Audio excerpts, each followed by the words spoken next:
আবার স্বাগতম। আমার সময়সীমা শেষ হয়ে যাচ্ছিল, তাই তাড়াতাড়ি করেছিলাম আগেরবার। যাই হোক, আমি মাইনাস এর কোসাইন নির্ণয় করেছিলাম। এর জন্য আমি এর কোণ বিশিষ্ট একটি সমকোণী ত্রিভুজ এঁকেছিলাম আর তারপর মাইনাস এ দেখিয়েছিলাম। এই ক্ষেত্রে সবগুলি বাহুর দৈর্ঘ্য একই হবে, কিন্তু একটি ভিন্ন হবে। আর আমরা ধরে নিয়েছি যে এটা একক বৃত্ত আছে। এটার ব্যাপারে আরো জানতে এই বিষয়ের ভিডিওগুলো দেখে নিও। এখন মাইনাস এর কোসাইন হলো এই বাহু ভাগ অতিভুজ, আর এই অতিভুজ আর ওইটা সমান।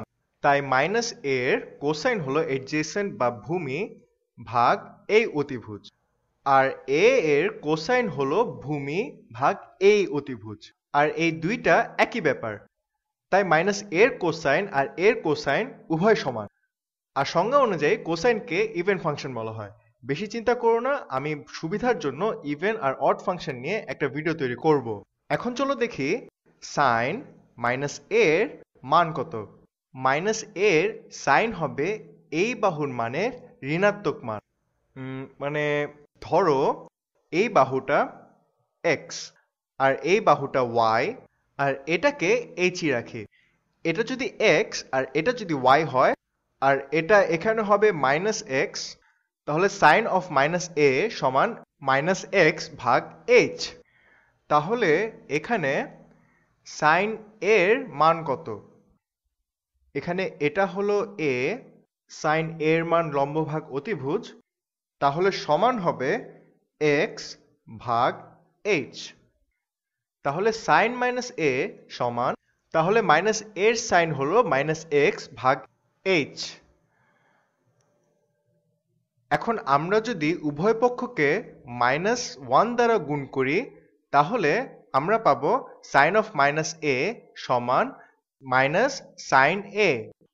আরেকটু ভালোভাবে বুঝাই, এখানে আমি যা করেছি তা হলো আমি শুধু ত্রিভুজ নিয়ে খেলা করেছি। তা থেকেই মৌলিক ধারণার ভিত্তিতে আমরা অনেকগুলো অভেদক নির্ণয় করে ফেলেছি। এগুলো মনে রাখাও মোটামুটি অনেক সহজ। আমি তোমাদের মুখস্থ করতে বলছি না, শুধু বলছি যে দ্রুত করার জন্য মনে রেখো। আর যদি ভুলেও যাও, তুমি সবসময় নিজে নিজে প্রমাণ করে বের করতে পারবে সম্পর্কগুলো। আর তুমি শিক্ষকতা করলে সহজে গভীরভাবে বুঝতে পারবে। পরিষ্কার করে দিই একটু। এখন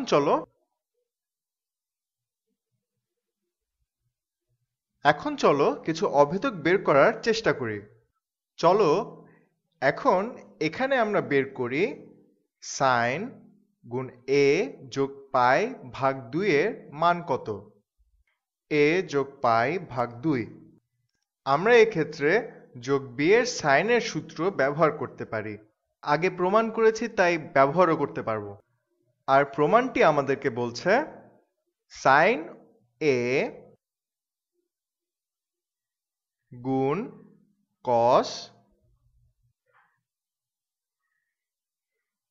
পাই ভাগ 2 যোগ সাইন, আমরা রেডিয়ানে লিখব, যদিও 90 ডিগ্রিও লিখতে পারবে, সাইন পাই ভাগ 2 গুণ কোসাইন এ। নিচে সমান সাইন এ। পাই ভাগ 2 এর কোসাইন কত, অথবা 90 ডিগ্রির কোসাইন কত?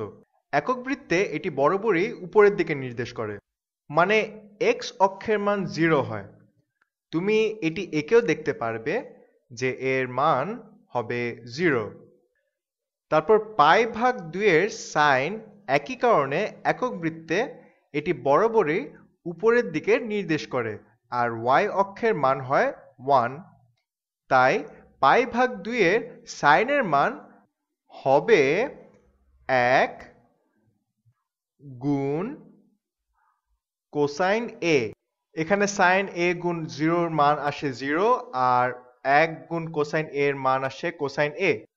তাহলে আমরা নতুন একটি অভেদক পেলাম।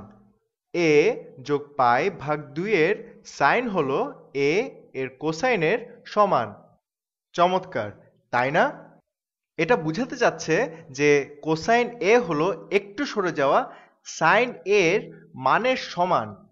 এখন তুমি যদি গ্রাফ আঁকো, তাহলে দেখতে পাবে যে তুমি সাইনের গ্রাফকে যদি তুমি বাম দিকে π/2 পরিমাণ সরিয়ে নাও, তাহলে কোসাইনের মান পাবে। অবস্থান তো না জানলে সমস্যা নেই, শিখে যাবে। এটা ছাড়াও তুমি দুটি গ্রাফ আঁকলেও বুঝে যাবে আমি কি বলতে চাচ্ছি। এটা লেখার আরেকটা উপায় হলো sin A সমান কোসাইন A বিয়োগ π/2। ধরো আমি বললাম b সমান a যোগ π/2। আমি লিখে দিচ্ছি b সমান a যোগ π/2। তাহলে ধরি এটা b, এটাও হবে b। আমার কাজ দেখে এলোমেলো মনে হতে পারে, তবে আমি দেখতে চাচ্ছি এটা অনেকাংশে আবিষ্কারের মতো। যেমন sin a মাইনাস b এর মান কত? নতুন সমস্যা, দেখি কি করা যায়। এখানে লিখি sin a মাইনাস b সমান sin a কোসাইন গুণ মাইনাস b যোগ sin গুণ মাইনাস b গুণ a এর কোসাইন। আমরা কোসাইন মাইনাস b এর ব্যাপারে কি জানি?